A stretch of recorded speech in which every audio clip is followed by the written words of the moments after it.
नमस्कार, राज की बात में आपका स्वागत है। एसआईआर को लेकर जो पूरे देश में हंगामा चल रहा है, उसमें ममता बनर्जी अपने तरीके से कोई न कोई पैंतरा कर रही है ताकि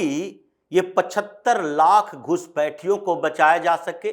कुछ रिपीटेड वोटर के नाम कटने से बचाया जा सके और किसी तरीके से इनको विश्वास दिलाया जा सके कि पश्चिम बंगाल की सरकार आपके इशारे पर काम करने वाली है, आपको सुरक्षित रखने वाली है और उसके लिए आपको कोई टेंशन लेने की जरूरत नहीं है। इसीलिए ममता बनर्जी की एक्टिविटी अलग अलग तरीके से बदलती दिखाई पड़ रही है। एक तरफ वो सीधे भारतीय जनता पार्टी, केंद्र सरकार और फिर चुनाव आयोग, ये तीनों के ऊपर हमले कर रही हैं, अटैक कर रही हैं कि नहीं नहीं, यहां एक धर्म विशेष, मजहब विशेष के लोगों को टारगेट किया जा रहा है, मुसलमानों को प्रताड़ित किया जा रहा है ताकि मुसलमानों के अंदर ये लगे कि हमारे लिए लड़ने वाली ममता बनर्जी ही बची है पश्चिम बंगाल के अंदर, कांग्रेस हमें छोड़कर चला गया है और वामपंथी पार्टियां हमारे साथ खड़ी नहीं है। इसलिए जो भी मुस्लिम वोट है वो एक तरफा टैक्टिकल वोटिंग हो, एक तरफा टीएमसी को मिले, हिंदू वोट तो डिवाइड होगा ही, वो कुछ कांग्रेस में भी जाएगा, कुछ भी हो जाए कुछ वोट तो कांग्रेस में जाएगा ही। वामपंथी पार्टियों का अलग नेटवर्क है, उसमें भी कुछ हिंदू वोट जाएगा और भारतीय जनता पार्टी एकमुश्त एक बड़ा चंक हिंदू वोटर का, हिंदुओं का अपने साथ रखेगी। तो जो 38-39% भारतीय जनता पार्टी का वोट है वो बढ़कर 45-48% न हो जाए और उस बीच मुसलमानों का वोट 2 से 10% के बीच अगर बट गया अलग अलग विधानसभा क्षेत्रों में, चाहे ओवैसी का इम्पैक्ट हो या कांग्रेस का इम्पैक्ट हो या वामपंथी पार्टियों के संगठन और उनके मुस्लिम लीडर का प्रभाव हो या फुरफुरा शरीफ वाले का प्रभाव हो, मौलाना का, जो कि चुनाव लड़ने के लिए पूरी तरह से एक्टिवेट कर लिया है अपने संगठन को, सारे मस्जिदों से अनाउंसमेंट करवाने की तैयारी कर रहा है। इसलिए ममता बनर्जी ये चाह रही है मुस्लिम वोट तो इकट्ठा हो, एकजुट हो, और ये तभी होगा जब उसके दिमाग में लगेगा कि नहीं, पश्चिम बंगाल की सरकार अभी भी ममता बनर्जी के कंट्रोल में है, पुलिस अधिकारी उनके इशारे पर काम कर रहे हैं और फिर चुनाव आयोग केवल अपने बीएलओ तक सीमित है और केंद्र सरकार कुछ फंड की बात कर सकती है, फंड रोक सकती है, लेकिन पश्चिम बंगाल के एडमिनिस्ट्रेशन पर कंट्रोल इनडायरेक्ट या डायरेक्ट तरीके से नहीं कर सकती है। इसलिए नया पैंतरा आया। उन्होंने ये सोचा कि अभी जो चुनाव आयोग ने चीफ सेक्रेटरी को बुलाया, पुलिस अधिकारियों के साथ मीटिंग की, सिक्योरिटी की बात की बीएलओ को लेकर, इन सब से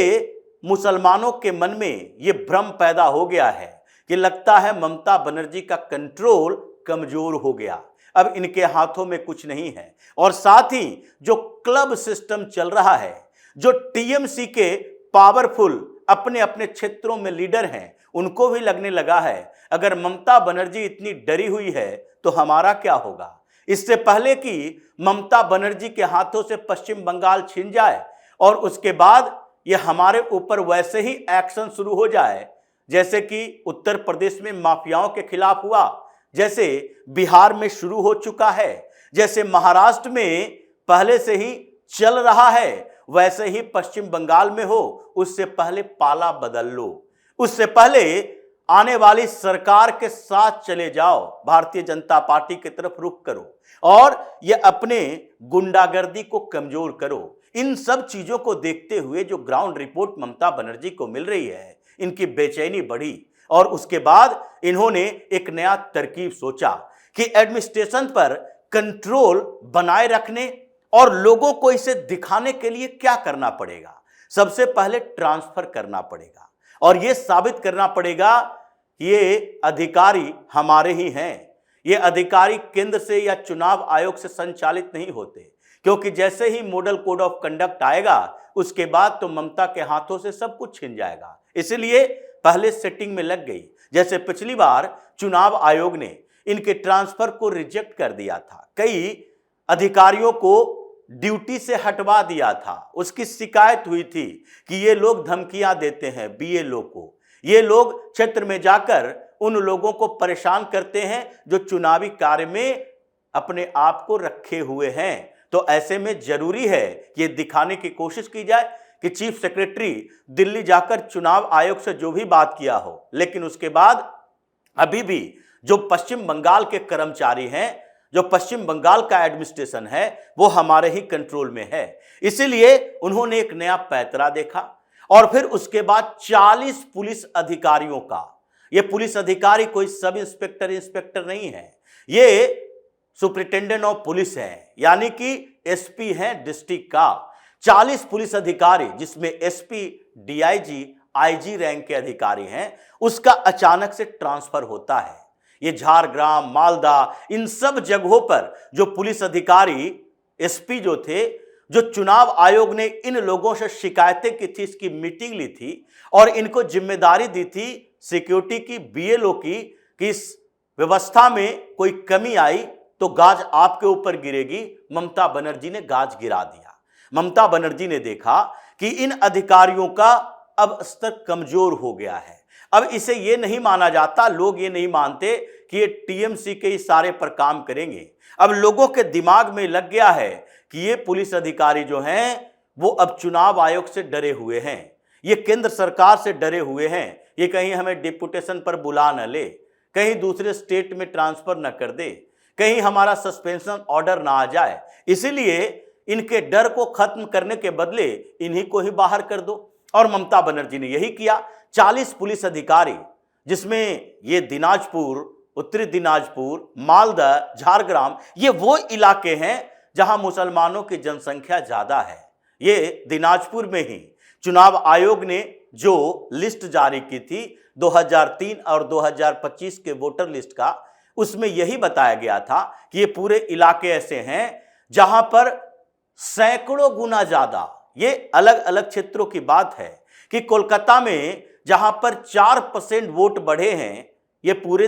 22-23 साल के दौरान, वहीं दिनाजपुर में 105% वोट बढ़ गए। ये कहां से आते हैं लोग, जो कि 105% ग्रोथ रेट हो जाता है 23 सालों के अंदर वोटर लिस्ट में। ये बच्चे की बात नहीं है कि 2 साल 4 साल का बच्चा बढ़ा है या इसके ग्रोथ रेट बढ़े हैं,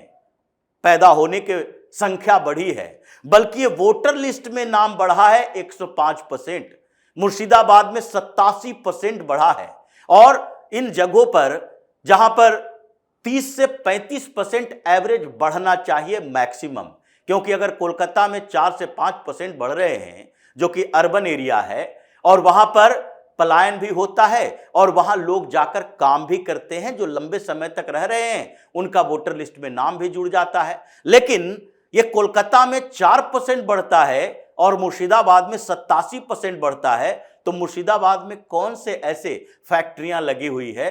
कि वहां से बाहर से लोग आकर काम करते हैं, वहां वोटर लिस्ट में नाम दायर करते हैं, या फिर वही के लोग हैं जो कि वोटर लिस्ट में फर्जी नाम डलवाते हैं, या फिर वो हैं जो बांग्लादेश से घुसपैठ करके आया है और उसका भी वोटर लिस्ट में नाम जुड़ गया है। यही अवधारणा बन रही थी और इसी बीच ममता बनर्जी को लगा अब पुलिस बल का इस्तेमाल करना पड़ेगा, एसपी को ट्रांसफर करना पड़ेगा। ये अच्छा काम नहीं कर रहा, ये उनके डर को खत्म नहीं कर रहा कि हम तुम घुसपैठियों की सुरक्षा करेंगे। 75 लाख से ज्यादा घुसपैठी अभी बचे हैं जिसको बाहर भगाना है, और उसके लिए चुनाव आयोग अभी जो बता रहा है कि 10 लाख से ज्यादा फॉर्म ही नहीं आए, जो फॉर्म आए हैं उसमें भी बड़ी गड़बड़ियां हैं। ये बिहार वाली स्थिति नहीं होगी, फॉर्म वापस आए, डॉक्यूमेंट्स आया और उसके बाद गड़बड़ियां सामने आया है। ये जो बीएलओ की रिपोर्ट आई थी कि एक एक व्यक्ति जिसका नाम है वो 10-10, उसके बाप एक ही हैं, एक ही बाप है, 10-10, 20-20 लोगों का। क्यों? उसके पिता का नाम वैसे कैसे हो गया? क्योंकि इन लोगों ने ढूंढा है अलग अलग एरिया में कि एक नाम का व्यक्ति जिसका नाम 2003 से पहले वोटर लिस्ट में है, उसके बेटे का कोई डॉक्यूमेंट्स की जरूरत नहीं होगी, अपने पिता का नाम दो और उसके बाद बिना डॉक्यूमेंट्स के वोटर लिस्ट में नाम जुड़वा लो। और अगर उसके नाम के साथ जुड़ा हुआ है उसका परिवार का नाम, तो उसको भी किसी के डॉक्यूमेंट्स की जरूरत नहीं है। और यही तिकड़म भिड़ाया गया कि एक व्यक्ति को लाया गया जो 2003 से पहले जिसका वोटर लिस्ट में नाम, और उसको 20 लोगों का पिता बना दिया गया। अब्बा हुजूर हैं ये उन लोगों के, और उसके बाद उसके 20-20 बेटे पैदा हो गए अलग अलग इलाकों में। एक ही इलाके में एक घर में हो तो कहा जाए, अलग अलग इलाकों में उसी व्यक्ति के बेटे हैं और वो वोटर लिस्ट में नाम जुड़वा रहा है। चुनाव आयोग को रिपोर्ट आई और ये रिपोर्ट एक बीएलओ ने नहीं दी, बल्कि बीएलओ एसोसिएशन जो पश्चिम बंगाल का है उसने रिपोर्ट दी, क्योंकि उसके पास कई रिपोर्ट्स आए थे। और इसके बाद चुनाव आयोग ने कहा एआई का इस्तेमाल किया जाएगा, आर्टिफिशियल इंटेलिजेंस के माध्यम से इसे चेक किया जाएगा। तो अभी बड़े पैमाने पर छटनी होने बाकी है। ये 26 लाख संदिग्ध वोटर की जो बात की जा रही है, जो 2003 में थे उसके बाद नहीं थे, ये इस मायने में देखा जा रहा है कि उस समय से इस समय के बीच का कंपैरिजन करके कि अभी के वोटर लिस्ट में इतने नाम हैं, जो 26 लाख नाम हैं वो 2003 में नहीं थे। लेकिन उसके अलावा जो डॉक्यूमेंट्स की हेराफेरी हुई है उस पर भी नजर है। तो अभी पश्चिम बंगाल में ममता बनर्जी यही कर रही है और चुनाव आयोग के पास इसकी रिपोर्ट गई, गवर्नर एक्टिव हो गए हैं, केंद्र सरकार एक्शन में है कि ऐसे समय में जब एसआईआर चल रहा है, ऐसे समय में जबकि ये बाबरी मस्जिद बनाने की बात कर रहा है, 6 दिसंबर को बड़ा प्रोटेस्ट करने जा रहा है, 40 बड़े पुलिस अधिकारियों का, डीआईजी, आईजी, एसपी इसका ट्रांसफर करके अपने लोगों को सेट कर रहा है।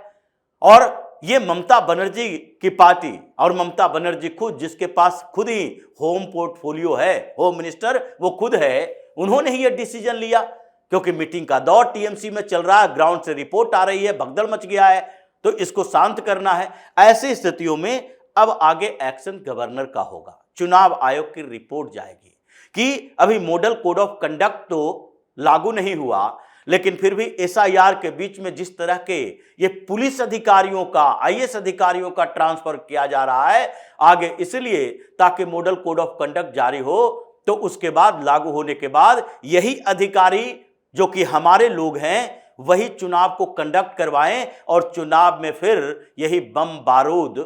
वही दंगा फसाद करवाया जाए, ताकि ये पुलिस प्रोटेक्शन हमारे पास हो, इन लोगों के पास नहीं हो। लेकिन ये पैतरे फेल होंगे, इन सब का ट्रांसफर होगा, मॉडल कोड ऑफ कंडक्ट जारी होते नए अधिकारी आएंगे। और यही ममता बनर्जी के लिए डर की वजह बना हुआ है कि इनके एक एक करके जितने डॉक्यूमेंट्स फर्जी बनाना, नाम अलग अलग रखना, क्षेत्रों में अलग अलग क्षेत्रों में बसाना ऐसे ताकि डेमोग्राफी चेंज हो जाए, विधानसभा क्षेत्रों में अलग अलग जगह पर मुसलमानों को ले जाकर वहां 10,000 20,000 का गैप बनाना, ये सारे पैतरे फेल हो रहे हैं। अब आगे इनके हाथों से बंगाल छिनता जा रहा है। तो इसी तरह की खबरों के साथ फिर से हाजिर होंगे, तब तक के लिए बने रहिए हमारे साथ और देते रहिए हमें सहयोग, ताकि इसी तरह की खबर हम आपके लिए लाते रहें। धन्यवाद।